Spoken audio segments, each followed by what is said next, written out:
నమస్కారం, మీరు చూస్తుంది ఐడ్రీమ్. నేను మీ కీర్తి. ఈ రోజు ఐడ్రీమ్ స్టూడియోలో నాతో పాటు ఉన్నారు శ్రీచక్రం పీఠం వ్యవస్థాపకులు బ్రహ్మశ్రీ డాక్టర్ ప్రదీప్ జోషి గురుగారు. నమస్తే గురుగారు. శ్రీమాత్రే నమః. గురుగారు, గ్రహణాలు వస్తున్నాయి కదా, సో ముందుగా ఏ గ్రహణం వస్తుంది, ఎప్పుడు వస్తుంది, మనకు వర్తిస్తుందా వర్తించట్లేదా తెలుసుకుందామండి. శ్రీ గురుభ్యో నమః. శ్రీమాత్రే నమః. అచింత్యావ్యక్త రూపాయ నిర్గుణాయ గుణాత్మనే సమస్త జగదాధారమూర్తయే బ్రహ్మణే నమః.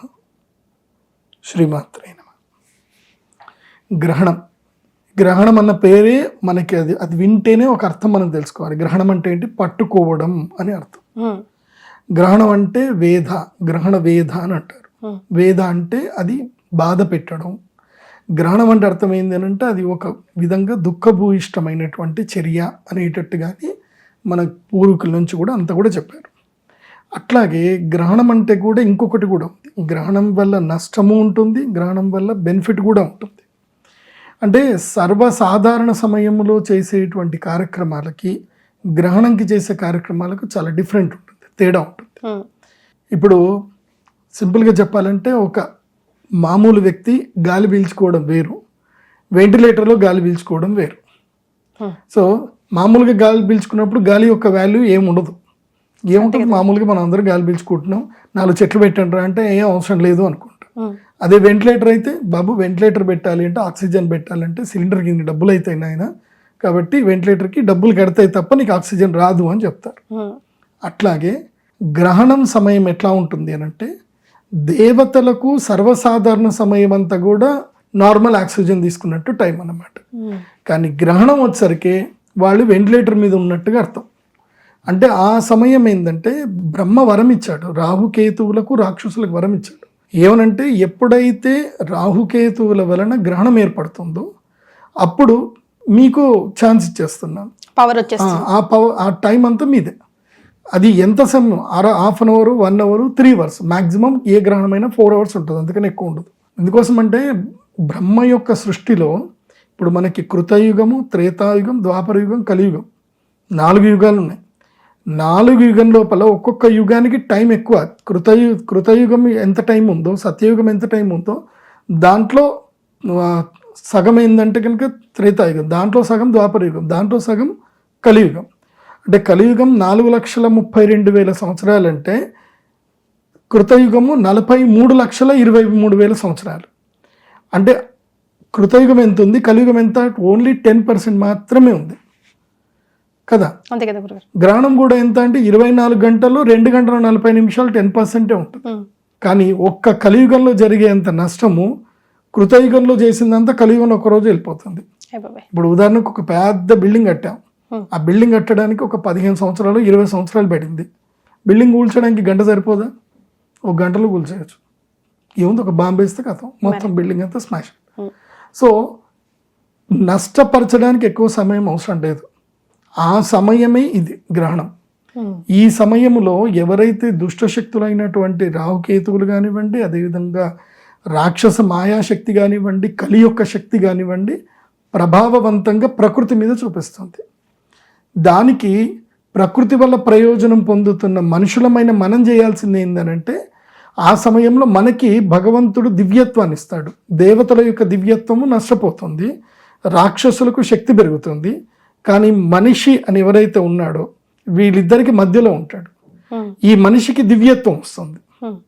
సింపుల్ చెప్పాలంటే నార్మల్ టైంలో అందరికి కూడా క్రూరత్వమే ఉంటుంది. ఎప్పటికీ మనుషుల క్రూరత్వమే ఉంటుంది. మనుషుల్లో 100కి, అంటే కలియుగంలో చెప్తున్నాను, 100కి 70 మంది మనుషుల్లో క్రూరత్వమే ఉంటుంది. ఓన్లీ 30 మందిలో 10 మంది ఫుల్ సాత్వికు, 20 మంది రాసికం ఉంటారు. మిగతా 70 మంది తామసిక్ నేచర్లోనే ఉంటారు. కాబట్టి ఇప్పుడు ఈ గ్రహణ సమయంలో చేయవలసింది ఏంటంటే, ఎవరికైతే తమ జీవితంలో సాత్విక శక్తి కావాలి, దైవిక శక్తి కావాలి, తమ జీవితంలో ఏవైతే జరగనివన్నీ కూడా జరగాలి, అంటే కొన్ని అద్భుతాలు జరగాలి అని ఎవరైతే అనుకుంటారో వాళ్ళు గ్రహణ సమయంలో ఉపాసన చేయాలి. ఎలాంటి ఉపాసన చేయాలి గురుగారు? దైవ ఉపాసన చేయాలి. ఒకటి యజ్ఞము లేదా జపము, తపస్సు, ఇవి చేయాలి. అయితే చాలా మందిలో ఉన్నటువంటి ఒక అపోహ, మిడిమిడి జ్ఞానం ఏమిటంటే కనుక కొంతమంది ఏమంటారు అంటే అసలు గ్రహణం మనకి లేనే లేదు కదా, మనకు కనబడదు కదా, అంటే ఇప్పుడు భారతదేశానికి లేదా గురుగారు? కనబడదు. ఆగస్టు 12వ తారీఖు, ఆగస్టు 28వ తారీఖు 2 గ్రహణాలు ఉన్నాయి. ఇవి 2 కూడా భారతదేశంలో కనబడవు. ముందు సూర్య తర్వాత చంద్రగ్రహణం. ముందు సూర్యగ్రహణం ఆగస్టు 12 సూర్యగ్రహణం, ఆగస్టు 28 చంద్రగ్రహణం. ఇవి మనకి కనబడవు. కొంతమంది ఏమంటారు అంటే వాళ్ళు పండితులు అనుకుంటారు, కానీ పుస్తకాలన్నీ చదివితే పాండిత్యం అనేది తెలుస్తుంది. ఎందుకోసం అంటే మనం ఎంతో 100 సంవత్సరాలు, మన ఆయుష్ అంతకన్నా ఎక్కువ కాదు, కానీ మన ఋషులు రాసింది కదా మనం చూసి నేర్చుకుంది. ఋషుల లోపల వశిష్ఠ సంహిత కొన్ని గ్రంథాల లోపల క్లియర్గా రాశారు. గ్రహణం అనేటువంటిది ఏంటంటే ప్రకృతిలో సంధికాలం, ప్రకృతిలో మార్పులకి సంకేతం. మీరు ఒకసారి ఇప్పుడంతా ఒకప్పుడు అంటే మనం ఏదైనా చేయాలంటే రీసెర్చ్ ఎక్కువ చేయాలి. ఇప్పుడు ఏ రీసెర్చ్ అక్కర్లేదు. జెమినీ ఏఏ కానీ ChatGPT కానీ ఉంటాయి. దాన్ని మీరు క్లియర్గా అడగండి. గత 100 సంవత్సరాల నుంచి వచ్చినటువంటి గ్రహణాల తర్వాత జరిగినటువంటి బిగ్గెస్ట్ న్యాచురల్ కెలామిటీస్కి గ్రహణాలకు సంబంధం ఏముందని అడగండి. క్లియర్గా మీకు ఏ డేటా ఇచ్చేస్తుంది. ఏ గ్రహణం జరిగింది, ఆ గ్రహణం జరిగిన తర్వాత ఎప్పుడెప్పుడే జరిగింది. ఇప్పుడు ఉదాహరణకి కోవిడ్ అనేది వచ్చింది 2019 డిసెంబర్లో. పంచగ్రహ కూటమి ఏర్పడింది, షష్టగ్రహ కూటమి ఏర్పడింది. 2020లో స్టార్ట్ అయింది. మళ్ళీ 2021లో సెకండ్ వేవ్ వచ్చింది, అప్పుడు కూడా గ్రహణం వచ్చింది, అప్పుడు కూడా పంచగ్రహ కూటమి వచ్చింది. ఆ గ్రహణం తర్వాత మళ్ళీ సెకండ్ వేవ్ వచ్చింది. సో మనం రీసెర్చ్ చేస్తే మనకి ఇప్పుడు నేను చెప్పే ప్రతి కంటెంట్ కరెక్టా కాదా అని అడగాలంటే మీకు ఇప్పుడు ఇన్స్టెంట్ ఆన్సర్ ఇచ్చే రీసెర్చ్ ఉన్నాయి మన దగ్గర. జెమినీ ఏఏకి అడగండి. సో దేశాలతో సంబంధం లేకుండా డెఫినెట్ గా ఎఫెక్ట్ అయితే పడుతుంది, గ్యారంటీగా ఎఫెక్ట్ పడుతుంది. ఎలాంటి ఎఫెక్ట్ పడబోతుంది గురుగారు మీ ప్రిడిక్షన్? అయితే ఏ దేశంలో అయితే కనిపిస్తుందో ఆ దేశంలో ప్రభావం ఎక్కువగా ఉంటుంది. ఏ దేశంలో అయితే కనిపించదో ఆ దేశంలో 25% ఉంటుంది. అంటే 25%, 50%, 75, 100. అదేలేండి గురుగారు, ఇందాక మీరు ఇచ్చిన వెంటిలేటర్ ఎగ్జాంపుల్ తీసుకుంటే మన వాళ్ళు ఎవరున్న ఎఫెక్ట్ మన మీద పడుతుంది కదా. మనిషి అక్కడ మనం లేకపోయినా వాళ్ళకి ఏదైనా డెఫినెట్ గా ఇండైరెక్ట్ ఎఫెక్ట్ మనకు పడుతుంది కదా. సో ఆ రకంగా చూసుకున్న ఎఫెక్ట్ అయితే పడుతుంది. అంతే. సో అంటే మన కుటుంబంలో ఉన్న వ్యక్తికి ఇబ్బంది అయితే మనకు కూడా ఇబ్బంది అవుతుంది అన్నట్టుగానే. కాబట్టి ఈ గ్రహణ సమయము లోపల యజ్ఞయాగాది కర్మలు చేయాలి. మనకు వర్తించినా వర్తించకపోయినా, మనకు కనబడ్డకపోయినా, ఇది ఏ కాలము అంటే పర్వకాలము అంటారు. ఈ పర్వకాల సమయంలో తపస్సు చేసుకోవాలి. ఇప్పుడు మేమైతే యాగం చేస్తాము, 100 మందికి అవకాశం ఉంటుంది, అందరికీ అవకాశం అయితే దొరకదు.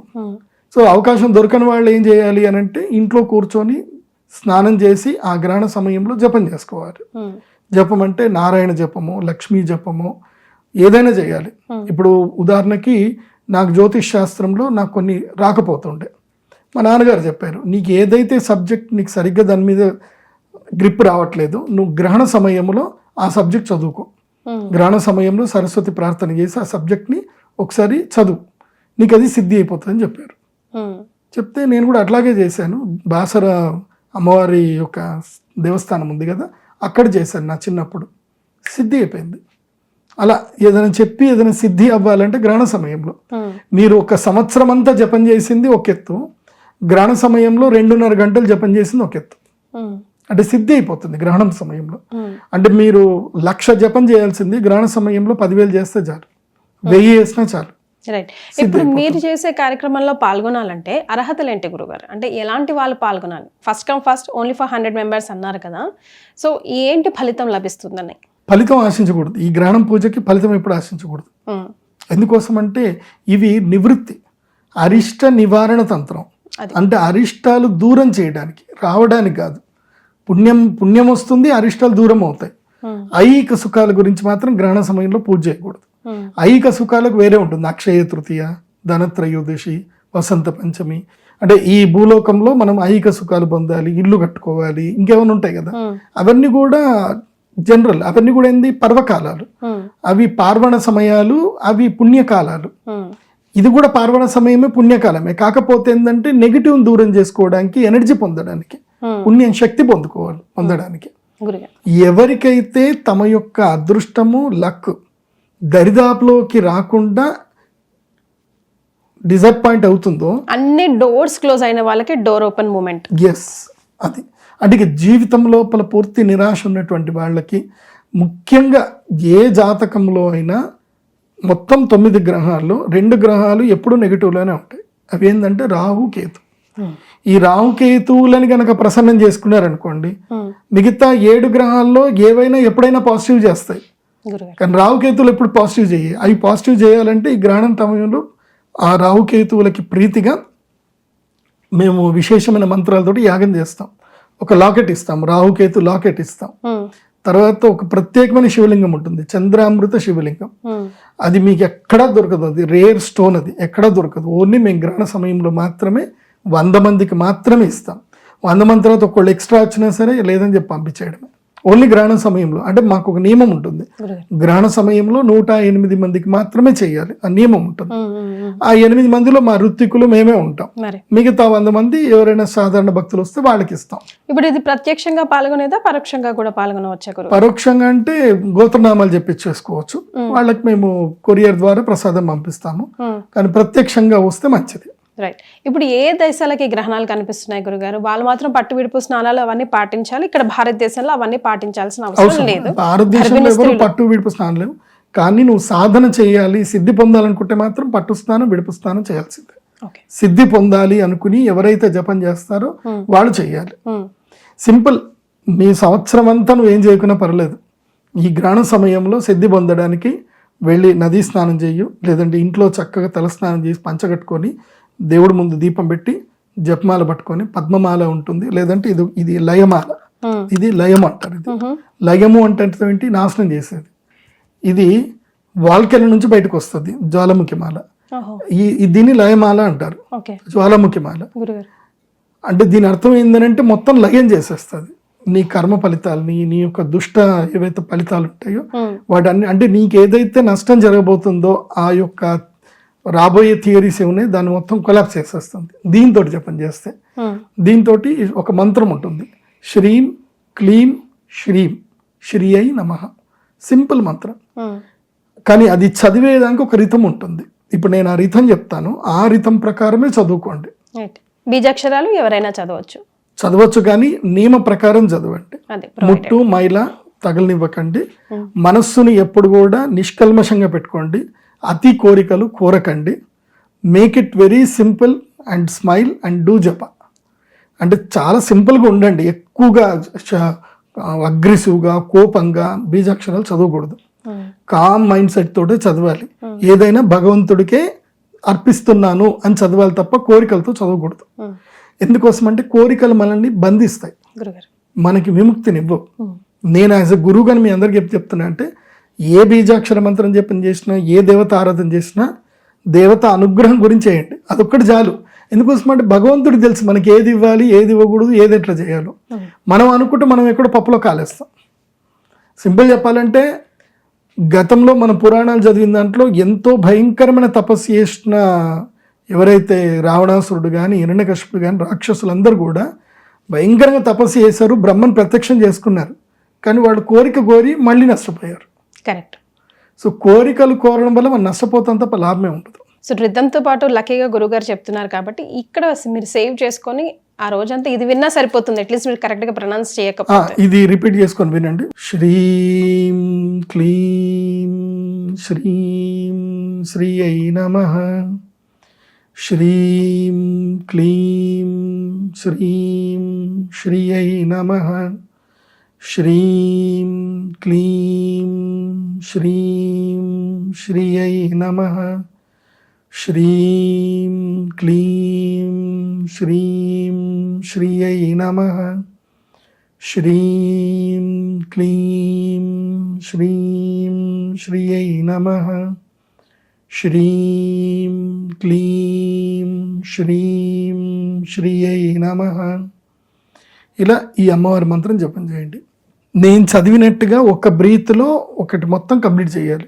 అంటే ఎంటైర్ బ్రీత్లో ఈ 4 అక్షరాలు చదవాలి. శ్రీం శ్రీ శ్రీం క్లీం శ్రీం శ్రీ అయి నమః. బ్రీత్ స్టాప్ చేసి చదివి వదలాలి. ఒక్క బ్రీత్లో కంప్లీట్ చేయాలి. మనం ఎప్పుడైనా నిశ్వాసలోనే మంత్రం చదువుతాం, ఉచ్ఛ్వాసలో మంత్రం చదవం. అంటే మన ఉచ్ఛ్వాసం కవనం, నిశ్వాసం గానం అని ఏదైతే మనకి చెప్పారో, అంటే ఉచ్ఛ్వాసం మనం ఊపిరి పీల్చుకుంటాం, ఊపిరి వదులుతూ అక్షరం చదవాలి. సో ఒక బ్రీత్ ఎగ్జైల్ చేసినంత కంప్లీట్ టైంలో నువ్వు అది చదువుతా ఉంటే ఆటోమేటిక్గా నీ నేవల్ రీజియన్ ఇట్లా శ్రింక్ అవుతుంది. అది కంటిన్యూ ఒక 108 టైమ్స్ చదివితే నీకు అర్థమవుతుంది. స్ట్రైట్గా కూర్చొని చదువుతుంటే నేవల్ శ్రింక్ అవుతుంది. నేవల్ శ్రింక్ అవుతుంది, నీకు ఇక్కడ వైబ్రేషన్స్ వస్తున్నాయి. మీరు చదువుతుంటేనే అసలు వైబ్రేషన్స్ తెలుస్తున్నాయి. సో ఇక్కడ వైబ్రేషన్, చెంపల్లో వైబ్రేషన్ ఇక్కడ వస్తుంది అని అంటే నీకు అది సిద్ధిస్తుంది అంటే నువ్వు కరెక్ట్ చదువుతున్నావు అని అర్థం. నేవల్ శ్రింక్ అవ్వట్లా అంటే నువ్వు ఇంకా చదవాలి, ఇంకా ప్రాక్టీస్ చేయాలి. ఎప్పుడైతే నేవల్ శ్రింక్ అయిందో నువ్వు చదివే మంత్రానికి, అంటే నీ నాభి కమలము నీ యొక్క శబ్దానికి లింక్ అవ్వాలి. లింక్ అయిందనుకోండి సిద్ధవుతున్నట్టు చక్రం. సో అదే మణిపూరక చక్రం అంటారు. సో మణిపూరక చక్రము దాని ఉడ్యాన బంధం జరుగుతుంది. ఉడ్యాన బంధం జరగాలి, అది జరిగినప్పుడే జరుగుతుంది. ఇదంతా యోగలో బాగా హై లెవెల్ ఉన్న వాళ్ళకి తెలుస్తుంది. మీకు అంత తెలియకున్నా పర్లేదు, నేను చెప్పిన మంత్రాన్ని చక్కగా ఇంట్లో ఉండి చదువుకోండి. కేవలం ఒక 100 మందికి మాత్రమే అవకాశం ఇస్తాను. నా వెబ్సైట్లోనే బుక్ చేసుకోండి. 100 మంది దాటితే మాత్రం బుకింగ్ క్లోజ్. మళ్ళీ నెక్స్ట్ గ్రహణం ఉన్నప్పుడు రావాలి. అయితే ఇంకొక థియరీ ఉంది, ఎవరెవరు కన్ఫామ్గా రావాలి అంటే ఇక వీళ్ళకి ఎగ్జామ్షన్స్ లేవు, ఇంకా వీళ్ళు కన్ఫామ్గా రావాలి. ఎవరు అంటే మీ డేట్ ఆఫ్ బర్త్ ఏదైతే ఉందో అది 2 గ్రహణాలకు మధ్యన ఉందనుకోండి, అంటే 15 రోజులు. ఎప్పుడైనా గుర్తుపెట్టుకోండి, గ్రహణాలు 15 రోజులకి 2 గ్రహణాలు వచ్చేస్తాయి. అంటే ఇప్పుడు ఒక గ్రహణం వచ్చింది అని అంటే ఇమీడియట్లీ ఇంకో 15 రోజులకి ఇంకో గ్రహణం వచ్చేస్తుంది కన్ఫామ్గా. ఎందుకోసం అంటే అది సైన్స్. అది భూమికి చంద్రుడు చాలా దగ్గరకు వచ్చినప్పుడు సూర్యుడికి భూమికి మధ్యన చంద్రుడు అడ్డుపడతాడు, అదే సూర్యగ్రహణం. మళ్ళీ అట్లాగే చంద్రుడు ఇటువైపు వస్తాడు, సూర్యుడికి భూమి చంద్రుడు. సో చంద్రుడు ఏమవుతాడు, భూమి యొక్క నీడలో ప్రవేశిస్తాడు కాబట్టి అది పౌర్ణమి రోజు చంద్రగ్రహణం. కాబట్టి ఇది సింపుల్ సైన్స్. 15 రోజుల్లో పక్క ఫస్ట్ చంద్రగ్రహణం తర్వాత సూర్యగ్రహణం వస్తుంది. మీరేం లేదు, మీ దగ్గర జెమినీ అప్లికేషన్స్ ఉంటాయి కాబట్టి మీ డేట్ ఆఫ్ బర్త్ టైం చెప్పేసి నేను పలానా ఈ రోజు పుట్టాను, నేను ఈ సంవత్సరంలో పుట్టాను, ఈ సంవత్సరంలో ఏ గ్రహణాలు ఏమైనా మధ్య పుట్టాను అని అడిగితే అదే మీకు ఆన్సర్ చెప్తుంది. మీరు ఎవరిని అడగాల్సిన అవసరం లేదు, ఏ జ్యోతిష్యుడికి ఫోన్ చేయాల్సిన అవసరం లేదు. లేదంటే ఇప్పుడు ఉదాహరణకి 1986లో మీరు పుట్టారు అనుకోండి, నేను 1986లో వచ్చినటువంటి ఎక్లిప్స్ ఏంటి, డేట్స్ ఏంటి చెప్పండి అని అంటే ఒక 4 ఎక్లిప్స్ వస్తాయి. ఎప్పుడైనా సంవత్సరంలో 4 ఎక్లిప్స్ వస్తాయి. 4 కన్నా ఎక్కువ రావు, 2 వస్తాయి, 4 వస్తాయి. 2 అయితే కన్ఫర్మ్గా వస్తాయి ప్రతి సంవత్సరం. కాకపోతే ఆ డిఫరెంట్ ముహూర్తాల్లో రావడం అనేది వేరే, ఒక్కొక్కళ్ళకి ఒక్కొక్క విధంగా పర్సనల్ బెనిఫిట్ వేరే ఉంటుంది. అది నేను మీకు సపరేట్ వీడియోలు చెప్తాను. అంటే ఇప్పుడు ఈ సూర్యగ్రహణం వల్ల ఏ రాష్ట్ర వారికి బెనిఫిట్ ఉంది అనేది చెప్తాను. తర్వాత చంద్రగ్రహణం వల్ల ఏ రాష్ట్ర వారికి బెనిఫిట్ ఉంది చెప్తాను. అంటే పర్సనల్ బెనిఫిట్స్ వేరే ఉంటాయి, జనరల్ బెనిఫిట్స్ వేరే ఉంటాయి. సో గ్రహణము ఏర్పడ్డప్పుడు ఎవరైనా పుడితే, ఇప్పుడు ఉదాహరణకి ఇప్పుడు ఆగస్టు 12వ తారీఖు సూర్యగ్రహణము, ఆగస్టు 28 చంద్రగ్రహణం. ఈ ఆగస్టు 12 నుంచి 28వ తారీఖు మధ్యలో ఎవరెవరు పుడతారో వీళ్ళందరూ కాలసర్పదోషంలోనూ ఈ యొక్క గ్రహణ వేదలోనూ పుట్టినట్టే. అండ్ వన్ మోర్ ఏంటంటే ఇప్పుడు ఆగస్టు 12 నాడు పుట్టారు కాబట్టి ఆగస్టు 12కి ఒక 10 రోజుల ముందు, అంటే ఆగస్టు 10వ తారీఖు నుంచి ఎవరైతే పుడతారో వాళ్ళందరూ కూడా గర్భవేదతోటి పుట్టినట్టే. ఎందుకోసం అంటే సూర్యగ్రహణంకి 10 రోజుల ముందు నుంచే వేద స్టార్ట్ అవుతుంది, గ్రహణ వేద స్టార్ట్ అవుతుంది. కాబట్టి గ్రహణానికి 15 రోజుల ముందు 15 రోజుల తర్వాత మీరు ఎప్పుడు పుట్టినా మీరు గ్రహణ వేదతో పుట్టినట్టు లెక్క. ఈ గ్రహణ వేదతో పుట్టిన వాళ్ళకి ఎట్లా ఉంటుంది తెలుసా లైఫ్? విచిత్రంగా ఉంటుంది వాళ్ళ లైఫ్. ఏ పని జరగదు, ఎక్కడ పోయినా వాళ్ళకి ఖర్చులు అయిపోతాయి, ఈజీగా మోసపోతారు వాళ్ళు, డబ్బులన్నీ మోసపోతారు, అండ్ అనవసరంగా మాటలు పడతారు. జీవితంలో వాళ్ళు ఏదో గొప్పలు చేద్దాం అనుకుంటారు, వాళ్ళకి చెడ్డ పేరే వస్తుంది. ఎంత ప్రయత్నించినా, ఎంత టాలెంట్ సంపాదించుకున్నా రికగ్నైజేషన్ ఉంటుంది వాళ్ళకి అంతే, లైఫ్లో స్ట్రక్ అయిపోతారు వాళ్ళు. అంటే ఎట్లాగైతే సూర్యుడి యొక్క వెలుగు రాహు చేత కప్పబడుతుందో అట్లాగే గ్రహణ వేదతో పుట్టిన వాళ్ళ జీవితంలో వాళ్ళ యొక్క బ్రైట్నెస్ అంతా కూడా ఈ దోషం చేత కప్పబడుతుంది. వాళ్ళకి ఎక్కడ కూడా ఆపర్చునిటీ రాదు, నువ్వు ఎంత గొప్పడు అయినా సరే. అందుకోసం అంటే సినిమా ఇండస్ట్రీలోనే నేను కొంతమంది చూశాను. నేను ఎప్పుడో చెన్నైలో ఏది శివాజీ సినిమా షూటింగ్ అప్పుడు వెళ్ళినప్పుడు అక్కడ నేను ఒక కెమెరామ్యాన్ని చూశాను.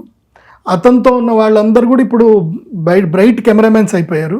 కానీ ఆ కెమెరామ్యాన్ ఇప్పటికీ కెమెరామ్యాన్ లాగా ఉన్నాడు. వేరే ఒక కాలేజ్కి వెళ్ళి టీచ్ చేస్తున్నాడు, కెమెరాకి సంబంధించినవి ఎక్స్పీరియన్స్ టీచ్ చేస్తున్నాడు. 20 ఏళ్ళు అయింది ఇప్పటికి. 20 ఏళ్ళు అయినా ఆయన లోపల ఏ మార్పు లేదు. మొన్న నేను తిట్టి వాడికి రెమెడీ చేపించి వస్తే ఇప్పుడు వాడికి సినిమా ఛాన్స్ వచ్చింది. అంటే వాడు నాకు 20 ఏళ్ళ తర్వాత మళ్ళీ కనపడ్డాడు. అన్న ఎట్లున్నావు అని అడిగితే నువ్వేంద్రా ఎన్ని సినిమాలు చేసినావు అంటే ఏం లేదన్న ఇప్పటికీ అంతే ఉందని అన్నాడు. అప్పుడు తిట్టిన అట్లా కాదురా నువ్వు ఇట్లా రెమెడీ చేసుకో అని చెప్పి రెమెడీ చేయించిన ఇమీడియట్ వాడికి సినిమా ఛాన్స్ వచ్చింది. ఇప్పుడు చేస్తున్నాడు సినిమా చేస్తున్నాడు. అదృష్టం తగిలింది కాబట్టి మీరు మళ్ళీ కనిపించారు, అందుకే లక్ మళ్ళీ రీస్టార్ట్ అయింది. నా దృష్టిలో నాకు తెలిసి ఏంటంటే భగవంతుడు ఈ సృష్టిలో కొంతమంది వ్యక్తులని తన యొక్క శక్తి అంశాలుగా పంపిస్తాడు భూలోకంలో. వాళ్ళు ఎవరైనా చెప్తే అవి చూసుకొని మనం ముందుకెళ్ళాలి. కృష్ణుడు భగవద్గీతలు కూడా అదే చెప్పాడు. గొప్ప వాళ్ళని నార్మల్ పీపుల్ కూడా ఫాలో అవుతారని కూడా చెప్పాడు. అది అవ్వాలంతే. గురుగారు ఏ దేశాల్లో ఉన్నది చెప్పలేదు మీరు. గ్రహణం భారతదేశంలో అన్ని దేశాల్లో ఉన్నారు కాబట్టి వాళ్ళు అట్లీస్ట్ పాటించాలి కదా.